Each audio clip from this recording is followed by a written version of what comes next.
மக்கள் விரும்பும் முதல்வர் வேட்பாளர் யாருன்னா விஜய் தான். நீங்கள் மக்கள்கிட்ட போய் மைக்க நீட்டினீங்கன்னா அவங்கள தான் சொல்லுவாங்க. ஒருவேளை விஜய்க்கு ஸ்டார் வேட்பாளர்கள் ஒவ்வொரு தொகுதியிலையும் கிடைத்துட்டாங்கன்னா களம் ரொம்ப கூர்மையாக மாறிடும். திமுக அதிமுக கிட்ட இருந்து விஜய் தலா 4% 5% அப்படி ஓட்டு எடுப்பார். நீங்கள் காங்கிரஸ் கட்சிகிட்ட இருந்தால் கடுமையாக எடுப்பார். இப்போ அவங்க சொல்லிகிட்டே இருக்காங்கல்ல, காங்கிரஸ் கட்சி நாங்கள் சேர்ந்துட்டோம்னா ஆட்சி மாறிடும், நாங்கள் அது பண்ணிடுவோம் இதை பண்ணிடுவோம். காங்கிரஸில் இருக்கக்கூடிய கொஞ்ச நெஞ்ச இளைஞர்களையும் அவங்களே விஜய் பக்கம் அனுப்பிட்டு இருக்காங்க. The Fire Media presents the Journalist Summit 2026. Title sponsor Best Money Gold. பழைய தங்க வெள்ளி நகைகளுக்கு நல்ல விலை கொடுக்கும் சிறந்த நிறுவனம் Best Money Gold. Powered by Dr. Srivarma's Vajicare for Men's Wellness. Salem VS Biryani, Art of Biryani Perfected. Venue partner Shankar IAS Academy. Refreshment partner Ashwin Sweets and Snacks. Jananayagan படம் இன்னும் வெளியாகலை. பிஜேபி கூட அவர் கூட்டணிக்குள்ளே போகலை. சிபிஐ என்கொயரி போயிட்டுருக்கு. அவர் BJP கூட கூட்டணிக்குள்ளே போகலை. இன்னைக்கு கோர்ட்டில் காலையில் ஒரு ஃபைனை உறுதிப்படுத்தியிருக்காங்க. அவர் இந்த செகண்ட் வரை பிஜேபி கூட்டணிக்குள்ளே போகல. இதே ட்ரெண்டில் கடைசி வரை விஜய் இருந்தார்னா இதுலேருந்து 10% வரையும் குறையிறதுக்கான வாய்ப்பு. ஆனால் மீண்டும் இது குறைந்து 4 முதல் 5% வாய்ப்பு இருக்கலாம். ஏன்னா இந்த ஓட்டை தான் விஜய் கொஞ்சம் எடுக்க வாய்ப்பு இருக்குது. டிவிக்கே என்னுடைய பார்வையில் பெரிய கூட்டணி எதுவும் அமையாட்டாலும் குறைந்தபட்சம் 18% 20% எடுப்பாங்க. இந்த சதவீதம் தான் அதிமுக திமுகவோட ஓட்டு ஷேரிங்கை குறைக்கும். தமிழ்நாட்டிலே முதன்முறையாக மாற்றுத்திறனாளிகள் அணின்னு ஒரு அரசியல் கட்சி அணி வைத்தது விஜய் கட்சி தான். அவர் அதை அறிவித்தார், இவர் செயல்படுத்தினார். அவ்வளோதான் வித்தியாசம். சீமான் அவர்கள் ஒரு எல்லாரையும் விமர்சிப்பார். திடீர்னு பெரியாரையும் திட்டுவார், திடீர்னு பெருமாளையும் திட்டுவார். ஸோ அவருடைய அரசியல் என்பது மக்களின் குரல் அப்படிங்கும்போது சிபிஎம் தான். ஏன்னா நான் வேற்ற எந்த கட்சிகளையும் குறிப்பிட விரும்பலை. தொழில் திருமாவளவன் அவர்கள் தான் ஆட்சியில் பங்கு அதிகாரத்தில் பங்குன்னு முதல்ல கேட்டது அவர் தான். அவர் சும்மா இருந்த விஜயை தட்டி எழுப்பி ஆட்சியில் பங்கு அதிகாரத்தில் பங்குன்னு சொல்ல வச்சுட்டு அவர் அப்படியே உட்கார்ந்துட்டாரு. இந்த காங்கிரஸ் எல்லாம் மக்களின் குரலை பிரதிபலித்தவர்கள் பட்டியலில் இடம்பெற கூடாதுன்னு நான் நினைக்கிறேன். The Fire Media presents the Journalist Summit 2026. Title sponsor Best Money Gold. Powered by Srivarma Vajicare, Salem VS Biryani. Venue partner Shankar IAS Academy. Refreshment partner Ashwin Sweets and Snacks. Percentage போட்டிருக்காங்க. So போன தடவை அவங்க வாங்கின percentage இவ்வளோ. So இந்த தடவை எவ்வளோ வாங்க வாய்ப்பு இருக்குது அப்படிங்கிற மாதிரி கேட்டுருக்காங்க. ஓகே, நான் இது ஒரு வரியாக சொல்லாமல் எனக்கு மனசுக்கு என்ன தோணுதுங்கிறத கொஞ்சம் எக்ஸ்பிளைனாக சொல்லிடலாம் பார்க்குறேன். இப்போ போன தடவை அந்த 45 அப்படிங்கிறது திமுகவோட அந்த சதவீதம்னு மட்டும் நம்ம எடுத்துக்க முடியாது, அந்த அணியோட சதவீதம் மட்டும் எடுத்துக்க முடியாது. பாஜக எதிர்ப்பு அந்த புள்ளியில் கட்டமைக்கப்பட்ட ஒரு அணி. ஏன்னா மதிமுக விசிக 2 பேரும் கம்யூனிஸ்ட் கட்சிகள் எல்லாமே அந்த கொள்கையில் இருந்தாங்க. இன்றைக்கி களத்தில் விஜய் இருக்கார். அந்த இடத்துல நான் கொஞ்சம் மாறுபட்டு சொல்கிறேன். ஜனநாயகன் படம் இன்னும் வெளியாகலை. பிஜேபி கூட அவர் கூட்டணிக்குள்ளே போகலை. சிபிஐ என்கொயரி போயிட்டுருக்கு. அவர் பிஜேபி கூட கூட்டணிக்குள்ளே போகலை. இன்றைக்கி கோர்ட்டில் காலையில் ஒரு ஃபைனை உறுதிப்படுத்தியிருக்காங்க. அவர் இந்த செகண்ட் வரை பிஜேபி கூட்டணிக்குள்ளே போகல.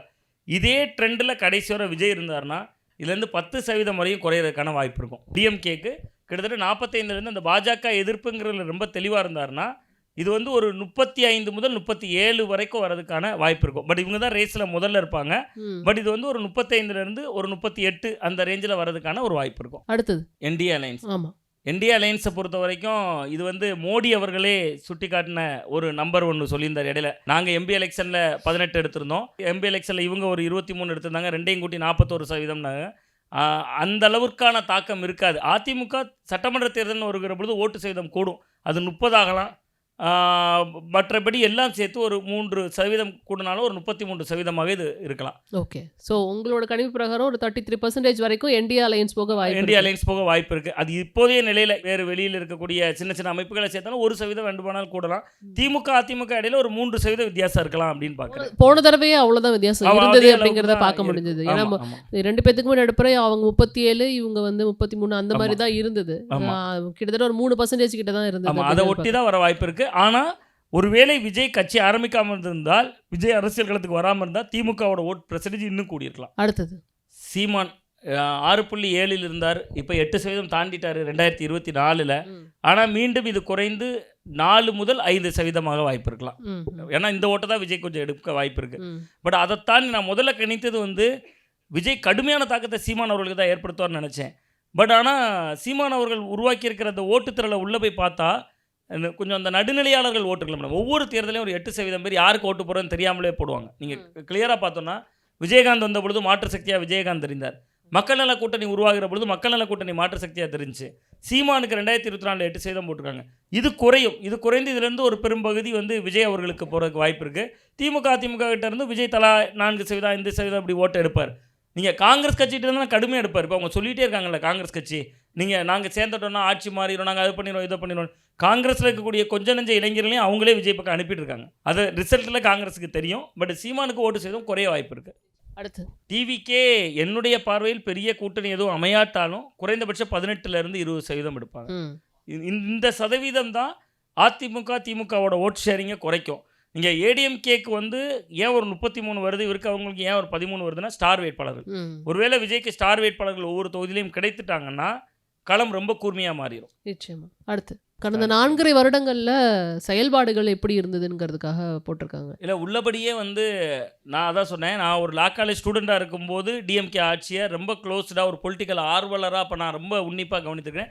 படிக்கும் போதே நான் 2008 ரிப்போர்ட்டர் ஆகிட்டேன். ஸ்டூடெண்ட் ரிப்போர்ட்டர் ஸ்கீம்னு விகடனில் மாணவன் நிருபர் ஆகிட்டேன்.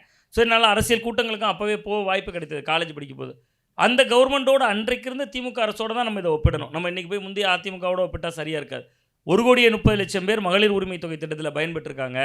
கிட்டத்தட்ட பெண்கள் கட்டணமில்லாத ஒரு விடியல் பயணம் போகிறாங்க. அனைத்து ஜாதியினர் அர்ச்சகராகலாம்ங்கிற சமூக நீதி திட்டத்தை கொண்டு வந்திருக்காங்க.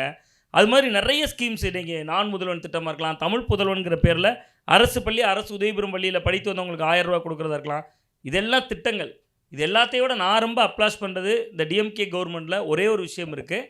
அது என்னென்னா கிட்டத்தட்ட ஒரு மாற்றுத்திறனாளிகளுக்கு தேர்தலில் போட்டியிடாமலே நேரடியாக நியமனம் பண்ணலாம் அப்படின்னு உள்ளாட்சி அமைப்புகளில் ஒரு பிரதிநிதித்துவம் கொண்டு வந்தார். அந்த இதுக்கு நான் இவரை பாராட்டினாலும் இது ஏன் கொண்டு வந்தாங்கன்னு ஒரு பின்கதை இருக்குது. தமிழ்நாட்டிலே முதன்முறையாக மாற்றுத்திறனாளிகள் அணின்னு ஒரு அரசியல் கட்சி அணி வைத்தது விஜய் கட்சி தான். அவர் அதை அறிவித்தார், இவர் செயல்படுத்தினார். அவ்வளோதான் வித்தியாசம். மற்றபடி சிஎம் ஸ்டாலின் அவர்களோட செயல்பாடு நன்றாக இருக்குது அப்படின்னு தான் பார்க்குறேன். பட் லா அண்ட் ஆர்டரில் ரொம்ப ரொம்ப மோசமான ஒரு கவர்மெண்ட்டு. நான் சொன்னதெல்லாம் மக்கள் நலத்திட்டங்கள். மக்கள் நலத்திட்டங்கள் ஒரு பெஸ்ட்டு கவர்மெண்ட் இது தான். இந்தியாவிலேயே கேரளா சொல்லுவாங்க, பினராயி விஜயன் சொல்லுவாங்க. அந்த பினராயி விஜயனை விடையும் ஒருபடி மேலேயே ஸ்டாலின் கவர்மெண்ட் நிறைய செஞ்சுருக்காங்க. பட் கேரளா கவர்மெண்ட் வறுமையை ஒழிச்சிட்டு தான் அறிவிச்சிட்டாங்க. தமிழ்நாடு அது போன்ற திட்டங்களில் மட்டும் தான் இன்னும் வரல. பட் லா அண்ட் ஆர்டரில் நீங்கள் வந்து கடந்த 4 ஆண்டுகள் நீங்கள் கூகுளில் போய் வீட்டில் போய் பண்ணி பார்த்தீங்கன்னா தமிழக காவலர் கைதுன்னு போட்டிங்கன்னா பாலியல் வழக்கில் காவலர்கள் கைதாக இருக்காங்க. போலீஸ் டிபார்ட்மெண்ட்டோட மினிஸ்டர் வந்து சிஎம். போலீஸ் டிபார்ட்மெண்ட் அவருடைய கண்ட்ரோலில் இருக்குது. லா அண்ட் ஆர்டர் இஷ்யூவில் கிட்டத்தட்ட நேற்று முன்தினமோ ஊட்டியாக ஏதோ ஒரு பகுதி நினைக்கிறேன், கஞ்சாவை பிடித்தவங்ககிட்ட இருந்து 3 பேர் கஞ்சா வாங்கி கைதாகிருக்காங்க. காவலர்கள் சஸ்பெண்ட் செய்யப்பட்டிருக்காங்க. திருவண்ணாமலை பகுதியில் ஒரு பெண், ஆந்திர மாநிலத்தினுடைய பெண், அவங்க வந்து ஒரு லோட் ஆட்டோவில் வந்திருக்காங்க. அவங்க அண்ணன் ஒருவரோடு சேர்ந்து அந்த திருவண்ணாமலை கோயிலுக்கு போய் வந்திருந்தாங்க. 4 மாதங்களுக்கு முன்பு எல்லா செய்தித்தாளில் வந்தது தான். வந்திருக்கவங்கள ஒரு 2 போலீஸ்காரங்க நாங்கள் கொண்டு வீட்டில் விட்டுறோம், நாங்கள் கோயிலில் விட்டுறோம், நீ லோட் ஆட்டோலாம் அப்படி பொண்ணுங்களை கூட்டு வரக்கூடாதுன்னு ஒரு தாயும் மகளையும் அழைத்துட்டு போய் அதில் அந்த மகளை துடிக்க காவலர்களே பாலியல் வன்மத்துக்கு உள்ளாக்கியிருக்காங்க. அது மட்டும் இல்லாமல் இன்னொன்று மிக மிக முக்கியமாக திண்டிவனம் என்று நினைக்கிறேன், ஒரு ஸ்கூல் பொண்ணு வீட்டை விட்டு வெளியேறிய ஒரு பொண்ணு, அவங்க காதலனோட ஊருக்கு திரும்பிட்டு இருந்திருக்காங்க. அதிகாலை 5 மணிக்கு மடக்கின ஒரு போலீஸ்காரர் அவரே பாலியல் சீண்டலுக்குள்ளாகி அவரை கைது பண்ணியிருக்காங்க. கிட்டத்தட்ட தமிழ்நாடு முழுவதும் என்னுடைய தரவுகள் சரியாக இருந்தால் 10க்கும் அதிகமான காவலர்கள் பாலியல் வழக்கில் கைதாகிருக்காங்க. அங்கே ஒரு இடத்துல பஸ் ஸ்டாண்ட்லேயோ ரயில்வே ஸ்டேஷன்லேயோ எங்கேயோ ஒரு இடத்துல நிற்கிறோம், ஐயா போலீஸ்காரர் நிற்கிறாரு, நம்ம சேஃப்னு நினச்சது போய் ஐயோ போலீஸ்காரர் நிற்கிறாரு நமக்கு சேஃப் இல்லைன்னு நினைக்கிற சூழல் காவல்துறைக்குள்ளே இருக்குது. நான் வெளியில் இருக்கிற லாண்ட் ஆர்டர் வேங்கை வயல அது இதுன்னு எதுவும் பேசலை. பட் அதையெல்லாம் இவர் வந்து துறை ரீதியாக ரொம்ப பெரிதாக சாதிக்கலை. திட்டங்கள், செயல் திட்டங்கள், ஐஏஎஸ் ஆஃபீஸர்ஸ் 4 ஐஏஎஸ் ஆஃபீஸர்ஸ் இருக்காங்க. ஸோ செயல் திட்டங்களை அவர்கள் கொடுக்குறாங்க. அவர்களுடைய மூளையை திமுக தங்களுக்கு நன்றாக யூஸ் பண்ணுறாங்க. அந்த விதத்தில் பாராட்டலாம். அரசு அதிகாரிகளை நல்ல வேலை வாங்குறாரு, அதெல்லாம் பாராட்டுறேன். லா அண்ட் ஆர்டரில் ரொம்ப மோசமான ஒரு கவர்மெண்ட்டாக பார்க்குறேன். நிச்சயமாக. அடுத்து சிறந்த எதிர்க்கட்சியாக செயல்பட்ட கட்சி சிறந்த எதிர்க்கட்சின்னா இதில் நம்ம பார்த்ததில் 4 பேருக்குமே ஒவ்வொரு தன்மை இருக்குது. அதில் அண்ணாமலை ரொம்ப தீவிரமான அரசியலை முன்னெடுத்தார், அதில் சந்தேகமே இல்லை. ரொம்ப தீவிரமாக களத்தில் ரொம்ப துடிப்பான அரசியலை முன்னெடுத்ததில் அண்ணாமலை மிக முக்கியமான பங்களிப்பு. பட் அறிக்கைகள் ரொம்ப ஷார்ப்பாக இருக்கிறது அன்புமணி அவர்களுக்கு தான் இருக்கும். ரொம்ப அந்த அறிக்கைகளில் புள்ளி உரங்கள், தரவுகள், தெளிவு எல்லாம் இருக்கும். பட் ஓவராலாக நீங்கள் கேட்ட எதிர்க்கட்சியாக சிறப்பாக செயல்பட்ட கட்சி எது அப்படின்னா கடந்த 4 ஆண்டுகள் இப்போ இல்லை, கடந்த காலத்தில் பிஜேபி தான். பட் எடப்பாடி பழனிசாமி அவர்களுக்கு இப்பொழுதுதான் செயல்படுகிறார். ஏன்னா அவருக்கு நிறைய நெருக்கடிகள் இருந்துச்சு. நீங்கள் உள்பகை வீழ்த்தும்பாங்க தமிழில். நீங்கள் வெளியில் 1000 அவருக்கு திமுக மட்டும் எதிரி இல்லை. அந்த நேரத்தில் அவரை வந்து உள்ளேருந்தே பல பேர் ஸ்லீப்பர் செல் எப்போ வருவாங்க என்ன வருவாங்க, இன்றைக்கி ஸ்லீப்பர் செல்களோடய கை கொடுத்துட்டார். அது தனிக்கதை, யார் வெளியே வருவாங்க என்ன என்பதெல்லாம் தெரியாதில்ல அவருக்கு. ஸோ அந்த நெருக்கடியில் இருந்தார். அந்த இடத்துல அண்ணாமலை ஸ்கோர் பண்ணார்.